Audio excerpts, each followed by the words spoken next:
Liza, I would say she has some of the most amazing projects coming up. Sa isang eksklusibong panayam ni MJ Felipe kay James Reid, nagsalita na ito tungkol sa pagkakahuli ng kanyang business partner na si Jeffrey O. Ayon sa kanya, business as usual pa rin ang kanilang kumpanyang Careless sa kabila ng mga isyong kinakaharap ng CEO nitong si Jeffrey O.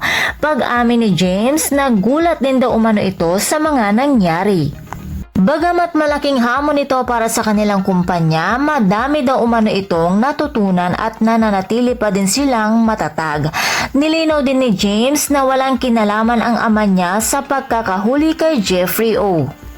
Gaya na lamang ng mga napapabalitang ang ama niya ang nagpahuli kay Jeffrey O. Kaya naman nagulat na lamang ang mga ito na may lumalabas na balitang ganoon.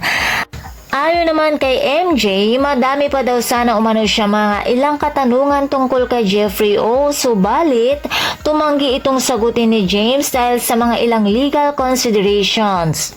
At tungkol naman sa career ni Liza Soberano, nilinaw din ni James na wala daw dapat ikabahala ang mga fans niya dahil tuloy-tuloy ang mga proyekto na inaayos nito.